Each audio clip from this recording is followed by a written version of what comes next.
Hello friends, मैं Hardik Bhatt. Welcome to rise to success now. आज पूरी दुनिया सोशल मीडिया के ऊपर बिजनेस कर रही है और बहुत सारे यंग टैलेंट ये बिजनेस में आ रहे हैं। तो आज हम आपके साथ बड़ौदा के स्मार्टिफाई के ओनर सरविल से बात करेंगे कि उन्होंने ये बिजनेस कैसे स्टार्ट किया और एक काफ़ी ऊंचाई तक पहुंचाया। वेलकम सरविल भाई। Thank you. सरविल भाई के बारे में बात करूं तो उनका फैमिली बिजनेस चल रहा है।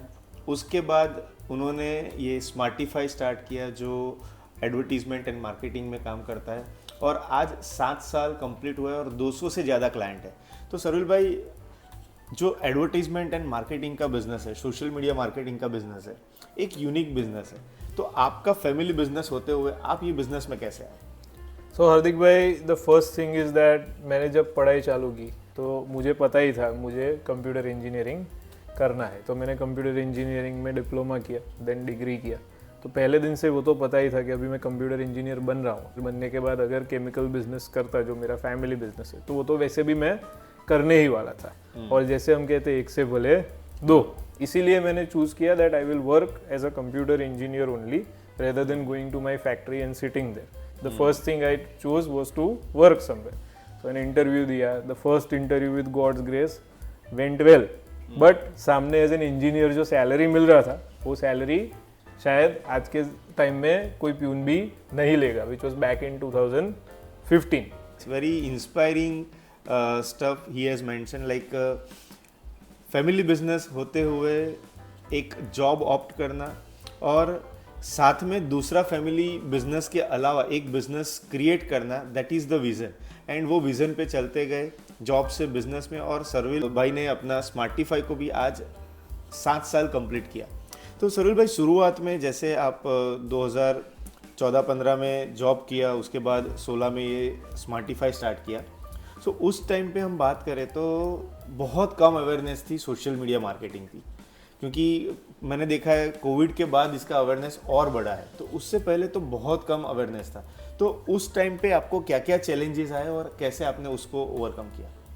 ओके, सो अवेयरनेस बहुत कम नहीं, अवेयरनेस था ही नहीं। द फर्स्ट थिंग, अगर आप समझो as an entrepreneur, if you think that जो मार्केट में अवेलेबल है, द मार्केट लीडर्स से दुनिया में सबसे पहले जब फ्रीज बना, जब फ्रीजर बना, तो बहुत लोगों ने ऐसा बोला कि फ्रीज बन गया है, सो अभी दूसरे लोग क्या करेंगे, तो वो फ्रीजर बनाने में इनोवेटिवनेस लाएंगे। अगर you are an entrepreneur, you have to understand that fridge has been already created. अभी तुम अगर उसमें कुछ नया लाओगे तो the creator will also get you something better than that. So you are competing with somebody who has created it. So social media was already there. People were already there on Facebook. तो हमने क्या किया, जो actually existing facilities है, freezer है ही, तो freezer में Coke रख के हम बेचे क्यों नहीं? क्योंकि हम कोक बनाएंगे और फ्रीजर में कोक रख के हम बेचेंगे। So then we explained people, और हमने लोगों को ऐसा समझाया कि आपके पास फेसबुक है, आपके पास ऑलरेडी एग्जिस्टिंग मार्केट है, आपके पास एग्जिस्टिंग ऑडियंस है जो सुबह में इसका एक्सेस करते ही है, तो आप इधर क्यों अपना बिजनेस प्रमोट नहीं करते? सेकेंड थिंग, अगर आप होर्डिंग लगा रहे हो, आप पेपर्स में दे रहे हो, it is a one time process, you can change it every day in the morning. Social media marketing का सबसे बड़ा एडवांटेज वो था that you can directly connect to somebody who is 100% concentrated on the screen. So वो आपकी चीज के सिवाय और कुछ नहीं देख रहा है। ये समझन और ये समझ किसी को देना बहुत इंपॉर्टेंट था। द क्रक्स वाज दैट कि मुझे ऑफशोर क्लाइंट्स को सर्व नहीं करना है, क्योंकि पहले दिन से मुझे ऐसा था, I don't ever consider India as somebody who does not have capacity to anything. अगर एथिक्स से काम करोगे, you have a larger market, first thing. Second thing, you have a cheaper workforce, and third thing, you have people who are willing to expense. So to summarize his point के कैसे उन्होंने start किया, तो उन्होंने एक बहुत अच्छी चीज़ बताई, शायद आप लोगों ने नोट किया कि नहीं किया पता नहीं। जब वो जॉब कर रहे थे तब ज़्यादातर सोशल मीडिया मार्केटिंग ऑफशोर, मतलब आउट ऑफ इंडिया यूज़ हो रहा था। And when he started his business, तब उनको पता था कि इंडिया के पास पोटेंशियल है, पब्लिक है, और वहाँ पे भी बहुत सारे बिजनेस रन हो रहे हैं। अगर वहाँ पे सोशल मीडिया का अवेयरनेस क्रिएट किया जाए और वो प्लेटफॉर्म को राइट बिजनेस के फॉर्म में परोस दिया जाए तो एक बहुत बड़ा अपॉर्चुनिटी क्रिएट हो सकता है.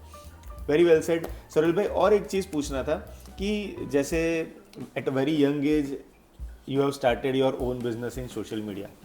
So acquiring the first client and शुरू में client से business लेना, उनको समझाना, वो it was quite difficult. So आपने उस challenge को कैसे handle किया? आप वो शेयर करें जिससे जो नए बंदे आ रहे हैं जो सोशल मीडिया मार्केटिंग में अपना कैरियर बनाना चाहते हैं उनको पता चले कि ये चीज़ हम ऐसे हैंडल कर सकते हैं. Most important part is need analysis. Is the business at that level that they need a website? Is the business at that level where they need social media? Is the business at that level they need a digital card? Is that business at a level where they need a brochure? हमने आज तक पहले need analysis किया है. ये need analysis करके ही आज हम ये सिचुएशन पे है दैट हम किसी को पिच करते हैं तो 80% क्लोजर रेशियो हो जाता है. बहुत इंपॉर्टेंट चीज़ बताया. और ये सिर्फ और सिर्फ डिजिटल मार्केटिंग के बिजनेस के लिए नहीं है, ये हर बिजनेस के लिए है. अगर आप कोई भी बिजनेस कर रहे हो और उसमें सक्सेस पाना चाहते हो तो बिफोर मेकिंग एनी सेल्स, आप सेल्स मीटिंग में जाते हो उससे पहले सामने वाली व्यक्ति का नीड एनालिसिस करो, थोड़ा होमवर्क करके जाओ. क्या चाहिए उनकी बिजनेस में, आप क्या वैल्यू ऐड कर सकते हो, क्या कंट्रीब्यूट कर सकते हो, कैसे आप उनको प्रॉफिट दिला सकते हो. अगर उनको प्रॉफिट होगा तो वो आपको देने ही वाले. And that is the success secret of सरुल. दूसरा एक चीज़ बात करना था सरुल भाई कि digital marketing, social media marketing में data and creativity are very too important part. अगर हम उसको देखें कि आप जो आपके क्लाइंट को वैल्यू एडिशन करके दे रहे हो तो उसमें ये दोनों का रोल आप कैसे अंदर ऐड करते हो? So Hardik bhai, the most important part out of all of this is creativity. You need to create content which is very important and the content needs to be thoughtful. The content directly should get into the brains and when it is getting into the brains, it should emotionally touch that customer. This is the crux of that creativity. और वो creativity और data, वो जो आप बोल रहे हो actually वो content है. जैसे content is information and data is raw information or raw content. You need to create the right information in form of creativity and data. जब वो मिला के आप content बना रहे हो तो आप content उस तरीके से बनाओ, आदमी को सही चीज पिच करो. Swapping is the easiest thing which social media gives. Content is the crux. So the putting the creativity and data into the design is very important considering the vision behind the project. Like आपका client का क्या project vision है वो आप वो creativity से या data को evaluate करके उसकी design में डालो तो certainly it helps in reaching the target market for the customer.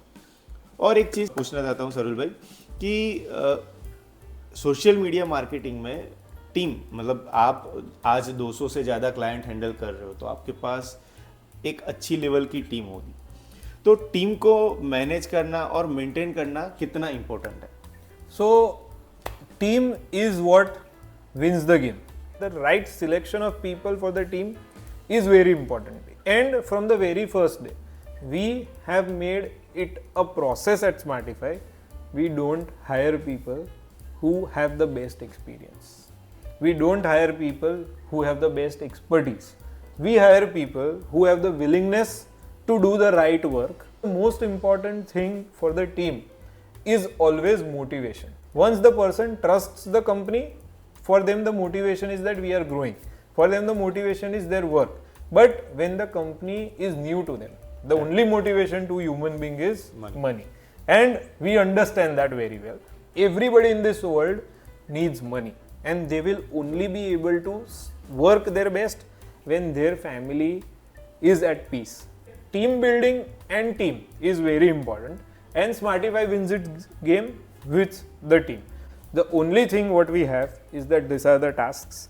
You need to finish these tasks. If you cannot finish the tasks, please come into my cabin or go to our manager's cabin and tell her that in the evening 5 o'clock I won't be able to finish all of this. This is what could be pending. Please plan it for the next day or assign it to a backup resource. The number of hours more we work in a project, we lose that much of profit margins.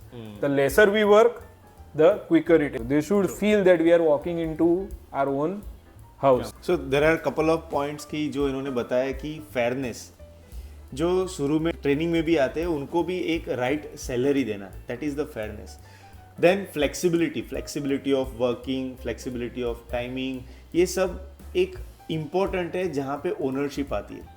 And एक environment, एक eco environment ऐसा बनाना कि जहाँ पे लोगों को लगे कि ये हमारा खुद का घर है, घर पे रहने से ज़्यादा यहाँ पे रहने के लिए आए।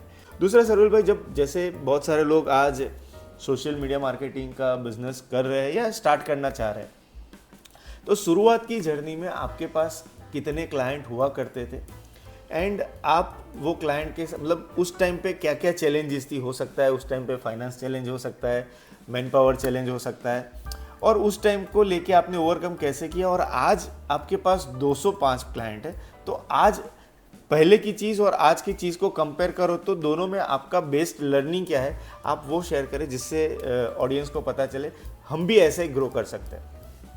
सो बैक 2016-17 की जब बात करें, द बेस्ट चैलेंज हमारे लिए वही था कि हम मार्केट में नीड खड़ी कैसे कर सकते हैं। अभी नीड खड़ी करने के लिए उनको the first thing was that हम काम तो ले लेंगे, बट काम लेने के लिए हमको पहले उनको समझाना ज़रूरी था दैट ये काम करवाना क्यों ज़रूरी है, ये काम से आपको क्या मिलेगा, ये काम से आपके क्या फ़ायदे हो सकते हैं। तो हमने उनको वो समझाने के लिए जो चैलेंज लगता था, उसके लिए हमको जो रिसर्च करना पड़ता था, that was the biggest challenge. और वो चैलेंज क्यों था? क्योंकि जो टाइम जाता था वो रिसर्च में, वो time if we quantify into finance तो वो जस्टिफाई नहीं हो रहा था उस टाइम पे। क्योंकि अगर हम 2 दिन 3 दिन अगर उसमें इन्वेस्ट कर देते रिसर्च में, और हमको सामने जो प्रॉफिट्स बिल्ड करने थे, क्योंकि 2-3 दिन तक वो एम्प्लॉय कॉस्ट, वो running costs of the company, whatever the rents, the EMIs, everything which was there, वो cost कभी justify नहीं हो रहा था। और क्योंकि हम ऐसा समझते हैं that दुनिया में अगर कुछ भी, if you say take the biggest of the companies like Zydus, Reliance, Alembic, Johnson and Johnson, the highest amount of their books is invested into what? Research. Research is the base of anything and everything. सो अगर हम right research of individual, हमको तो क्या करना है, हमारा research तो बहुत अच्छा है, जो है उस पर ही रिसर्च करना है, जो नहीं है उस पर रिसर्च नहीं करना है। तो उसको हम क्विक कैसे बना सके, वो हमारा सबसे बड़ा चैलेंज था बैक ऑन दोस डेज।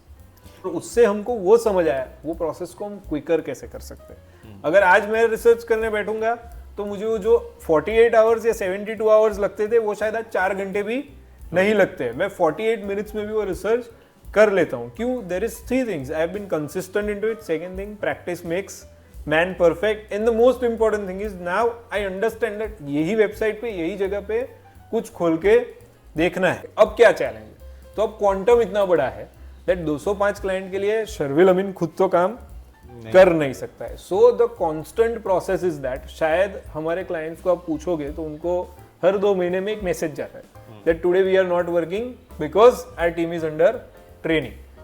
कितने लोग हमारी ऑफिस में आते? ट्रेनिंग मतलब उनको ऐसा होगा, एक बंदा होगा, खड़ा हो रहा होगा और वो बोल रहा होगा, सेमिनार होगा, कुछ समझा रहे होगे। No, for us training is a different play. Training is what? They sit down to real time things, practical things. They sit down with me who understands the process, जिसने 7 साल, शायद मैंने 7 साल इंटू 365 डेज, मतलब 14 hours into 365 days आप कर सकते हो। मैं 7 साल से 14 आवर्स तो काम कर ही रहा हूँ, वो इन्वेस्ट किया है। इसीलिए मैं उनको वो समझाता हूँ कि अगर ये टाइप का वेबसाइट है, आपको यहीं पे देखना है, गलती यहाँ नहीं हुई तो कहीं और नहीं होगी, वो समझ लो। वो जो समझाना है वो समझ लिया वो लोगों ने, तो वो ट्रेनिंग इंपॉर्टेंट है। Entrepreneurs who are coming in, they need to understand that your challenges in an IT business will evolve as IT business evolves every day. हर रोज एक एल्गोरिथम आता है, हर रोज एक चैलेंज आता है, हर रोज सुबह एक नई क्वेश्चन होता ही, उसका आंसर देने का your readiness to manage stress is very important when it comes to. और आई थिंक ये हर बिजनेस के लिए एप्लीकेबल है। It's not about the IT और the social media, it applicable in every business. और यहाँ पे जैसे शुरुआत में सरविल भाई को क्या चैलेंज था कि क्लाइंट लाने के लिए जो राइट रिसर्च करना, राइट नीड एनालिसिस करना, तो उसके लिए जो प्रिपरेशन वर्क करना था उसमें टाइम ज़्यादा जाता था। And that you can say कि एक काइंड ऑफ एक टाइम इन्वेस्टमेंट, नॉलेज इन्वेस्टमेंट जो आने वाले टाइम में, जैसे कि अभी आज 205 क्लाइंट, पहले शुरुआत में क्लाइंट नहीं होना, और उस टाइम पे क्लाइंट लाने के लिए रिसर्च करना, एंड देन धीरे धीरे एक्सपीरियंस बिल्टअप होते होते ये क्लाइंट, अभी का चैलेंज इतने सारे क्लाइंट है तो duplication, and for that duplication ही regularly train his team to be the survival for the next time. Exactly. Right. We want them to be Sherville, because if they are not Sherville, then Sherville cannot do anything and everything, because our vision is not at 205. Our vision is much more than क्या this. Vision है? So आने वाले 5 साल में क्या vision आप रख रहे हैं? my vision for Smartify is that we should be able to provide everybody and anybody the services which they are looking for. First thing, our destination is to be the biggest agency wherever we sit. But goal, ये साल में 300 clients is our goal. Next year it might be 400. The growth is the end goal to me. कोई end goal है ही नहीं. Destination is growth. आपके Smartify की success के पीछे मैं पूछना चाहूँ तो ऐसी कौन सी जो स्किल या टैलेंट आपकी, आप उसको वो चीज़ डेडिकेट करना चाहोगे? अगर मुझे ऐसा बोलना है कि स्मार्टिफाई का सक्सेस और मेरा खुद का success, where at this age I have achieved this much of quantum, or say this much of success in terms of money, in terms of clients, in terms of name, fame, anything. There are 3 things which should have been there. एक चीज को मैं नहीं बोल सकता हूँ क्योंकि तीनों चीज साथ में किया है तभी ये मिला है. The first thing, I have been consistent. I have not seen it is a Sunday. To me it is not Monday, it is not Tuesday. It is a working day. If I have no commitments which are family or social, then it is a working day for me. Second thing, a constant evolvement in anything and everything is required when it comes to thought processes, when it comes to working processes, and when it comes to deliverables. And the third and the most important thing which I still believe in, that ethics and, as we say, karma, that okay, all you need to do is put in the right energy with right ethics. ये 3 चीज अगर कोई भी business owner करेगा, उसकी expertise नहीं होगी तो वो एक्सपर्टीज आ जाएगी और उसका ग्रोथ रेट 2x उसके कंपटीटर से रहेगा. So this is the crux of Smartify and this is how I have achieved it. Sir भाई, एक लास्ट सवाल आपको पूछना चाहता हूँ कि जैसे हमारे आज बहुत सारे यंग टैलेंट ये सोशल मीडिया बिजनेस में आना चाहते हैं, तो आज वो लोग आपके जैसे लेवल तक पहुंचे, उसके लिए आप उनको क्या मैसेज देना चाहोगे? सो द मैसेज जो ये बिजनेस में आना चाहते हैं उनके लिए, द पूरा जो हमने आज बात किया है, पूरा इंटरव्यू है, उसमें एक ही चीज़ अगेन एंड अगेन शायद रिपीट भी हुई है, दैट जिसको भी ये बिजनेस करना है उसको सही टाइम पे नीड एनालिसिस करना है और सही चीज़ बेचनी है. You can not sell anybody what you are willing to sell.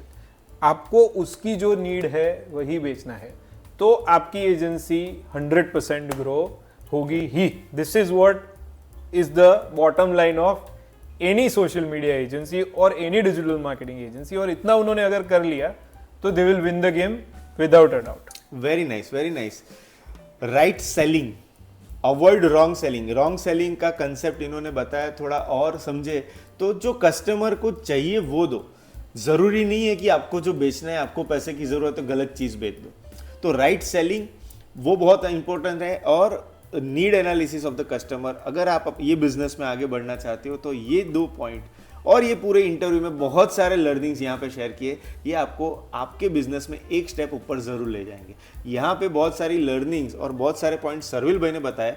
आपको क्या अच्छा लगा, आप यहाँ से क्या टेक अवे लेंगे, वो आप कमेंट में लिखिए और हम सबको बताइए कि जिससे पूरी कम्युनिटी को पता चले कि क्या क्या और सीखने को मिल सकता है. So thank you very much सर्विल भाई. थैंक यू हार्दिक भाई. Thank you all.